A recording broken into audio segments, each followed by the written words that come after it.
today's topic, and race matters. But I want to focus a lot more on what we must do because race actually matters. Let me just start off very quickly by discussing why we must value racial and religious harmony.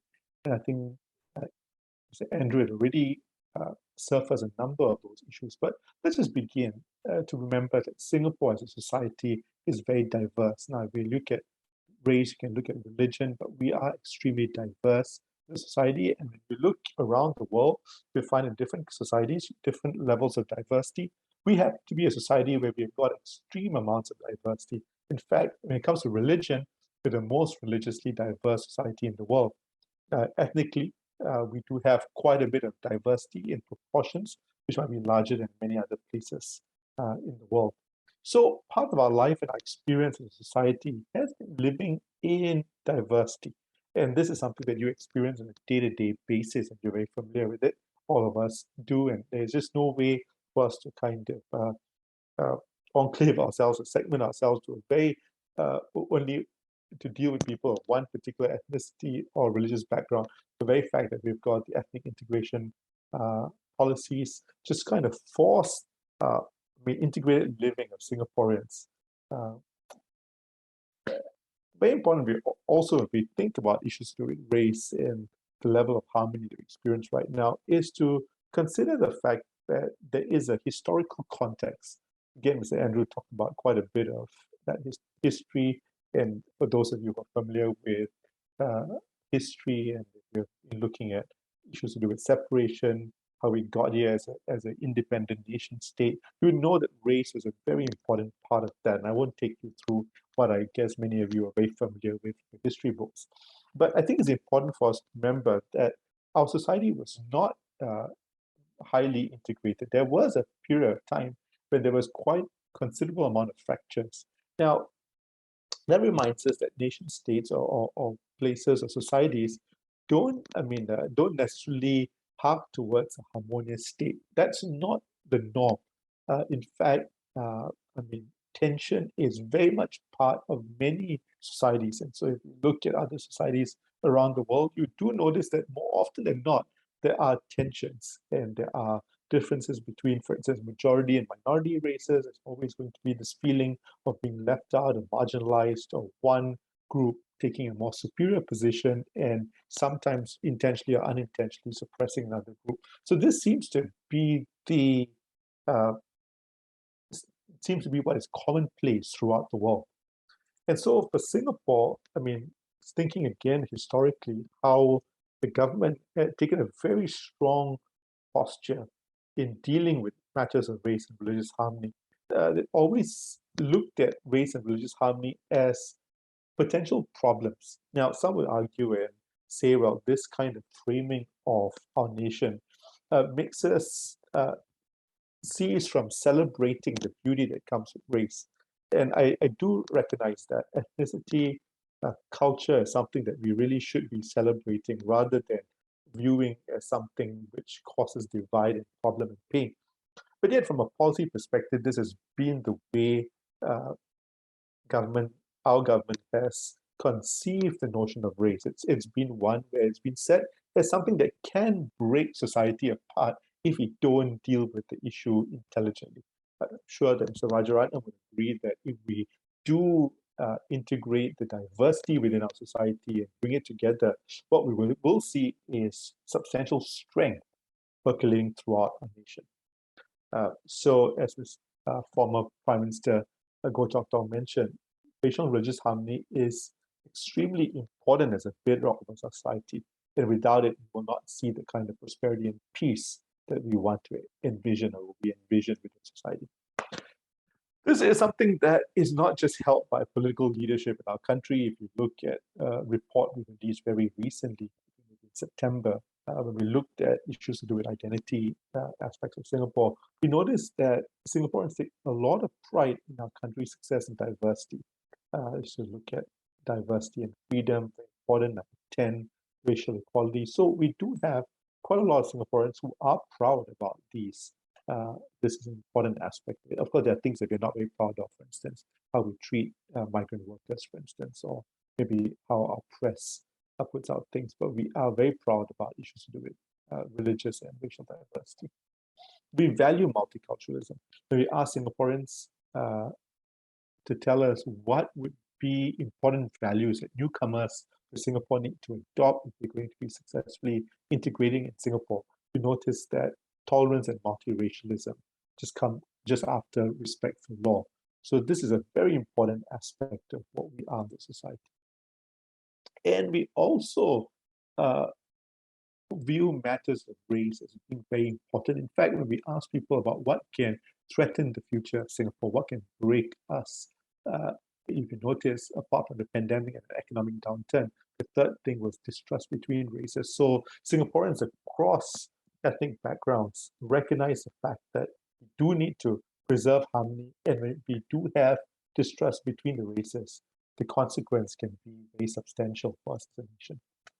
So we do recognize the fact that there are fault lines, and if we mismanage fault lines, there are a lot of consequence. And so when it comes to issues to do with race, there is a clear understanding that it causes all these things to happen. In fact, when it comes to issues to do with race, many Singaporeans view that race can, produce substantial violence. I mean, if you look at this table here, when it comes to race and religion, hardly anybody thinks that there's no consequence if you mismanage any of these fault lines, whether it's issues to do with immigration or socioeconomic status or race or religion.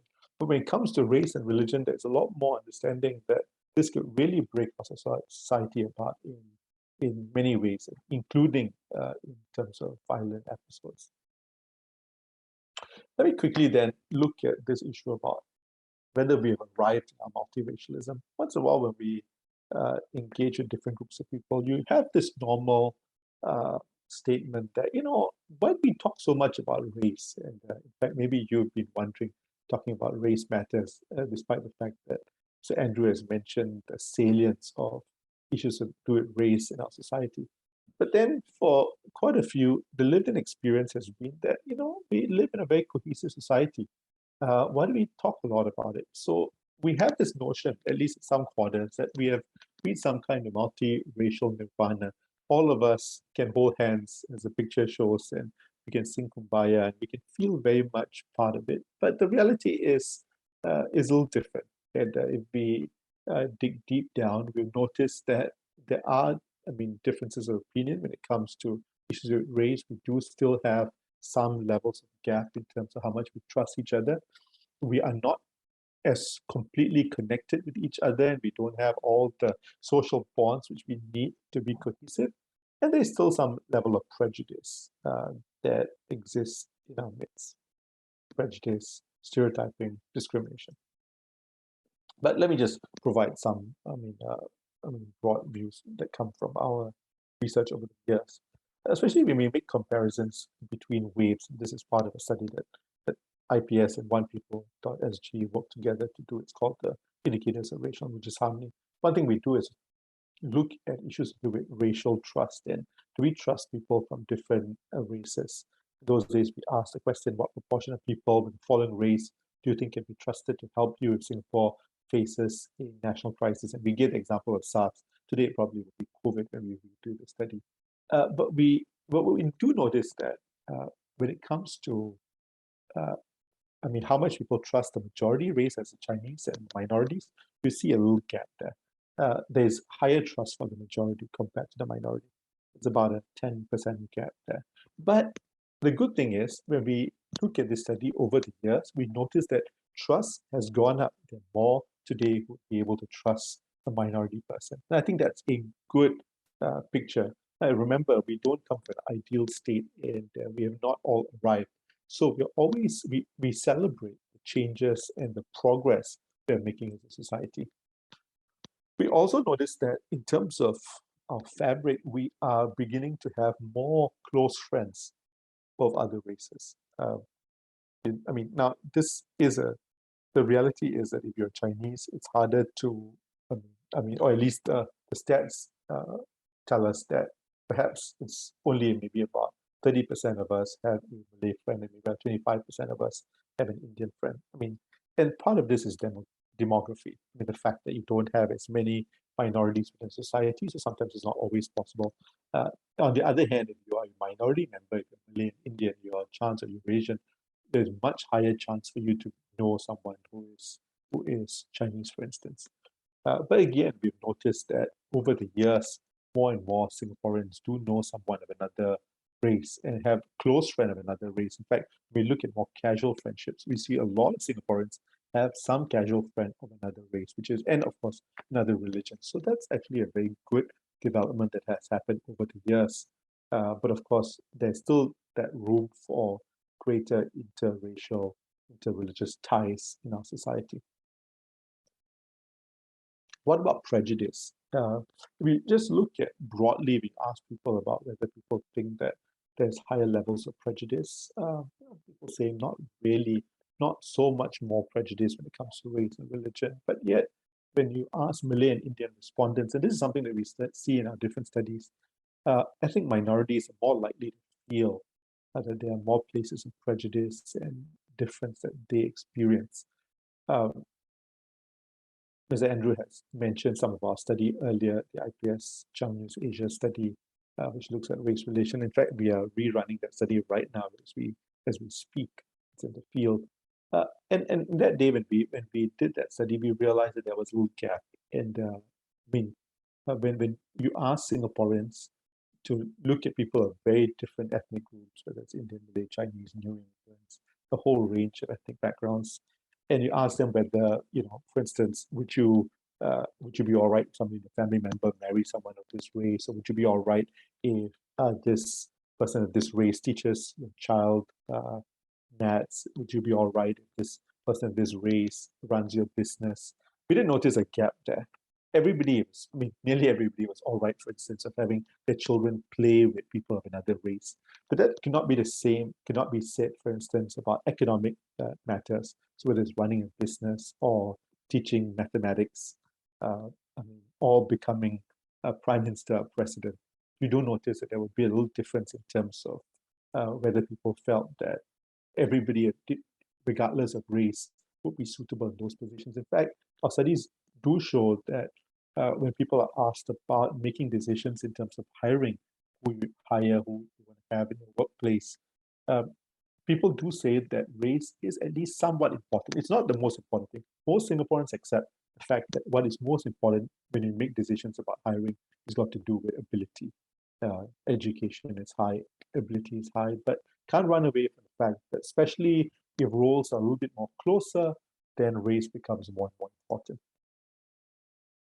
Overall, when we ask people a question about where you see our level of harmony, most of us say that we've got good levels of harmony. But when we ask minorities, fewer minorities feel the case, and they tend to feel that we've got moderate levels of harmony.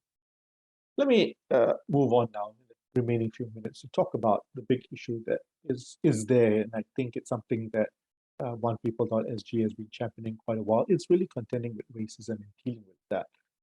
And this has come out a little bit more in more recent months, in the last 1-2 years.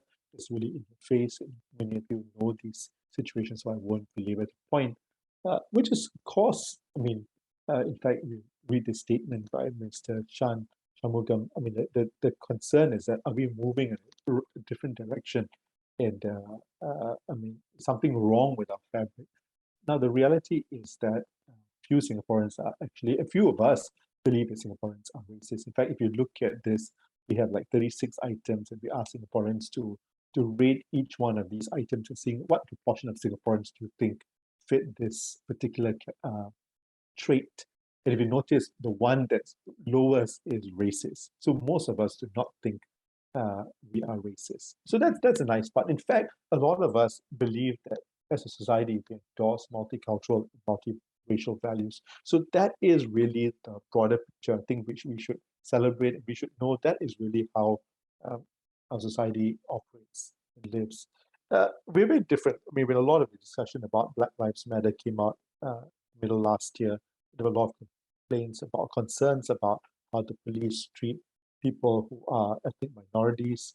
I'm glad to say that in Singapore and the years we've been doing this study and other studies we've done, very clear that many Singaporeans, including minorities, less than 10% of minorities say that if you're a racial minority, you're treated worse by whether it's the police, the courts, the school system, the hospital services. We have good relationships, or rather, we have public services which do not discriminate and treat people equally. However, what we do notice is that when it comes to workplace, whether it's job, applying for a job, getting hired, there are few more barriers to that. So let me close with a few thoughts. What can we do to continue to preserve our harmony? What can we do so that race, while it's something that we look at, uh, it's something that we can celebrate rather than something which will tear us apart as a society. We build common space. And I'll just mention a few things. These are just mantras that all of you hear about, but I do think it's important for us to spend time thinking about them and really seeing how we can apply those things. One, of course, is developing cultural competence, just so important. Some years ago, one people and myself, we put in a book together on Singapore ethnic mosaic. Just the fact that there's so much richness in our cultures and our traditions, which is worth celebrating, but also it's a call for us to consider the importance of participating in many of these intercultural kind of activity. Secondly, is about learning how to engage constructively to educate on racism and misperceptions on religion. Uh, I mean, there is a way that we can help other people understand racism and the misperceptions that happen because of our religious difference. And it can be done in a proper way. So one, we really have to learn how to dialogue on these issues sensitively. I know that you probably can read and have been part of seminars and other platforms where you teach you how you can dialogue on these areas very, very sensitively. And sometimes we need to speak up to correct misperceptions, especially when uh, they implicate other groups. And when you hear about some other group being, maybe people say, well, Indian or Muslim or Eurasian or even a Chinese person, does this or does that bad, and cast that issue on the whole community. I think there's a place for us who have, been able to consider these issues carefully to speak up and correct that. I think it behooves all of us really to take a stand against racism and the important national causes that seek to say no to bigotry and racism. I do think that as all of us should take our stand and be counted. We also have to be aware that there are some methods to countering racism which really cause unnecessary friction that ultimately undermine the goal of building harmony between groups. And many of you might have followed some of these situations in the last 2 years ago. And you do know that some of these really do have a effect. But instead, we should find ways to demonstrate positivity, even when people have been culturally insensitive. And some of you might also read the story about this man who though was upset about the cultural ignorance that happened when someone asked him to remove his turban before an interview. He was able to demonstrate understanding to the person and not want to vilify the person directly. And of course, we live in a world where different forces, different nations will try to push us into a way where we become more and more aware about our racial and religious differences. That's where I think, again, we have to be aware of some of that. And instead, learn how to find mechanisms and support what would help to build the kind of harmony which we so need in society. Let me end off the last slide. Idea that ultimately it all comes down to learning how to build the kinds of circles with people who are diverse and learn to appreciate the strength that comes with diversity. If we do that, I think we would be able to see that while race would matter, it would be mattering in a very positive way. With that, thank you very much.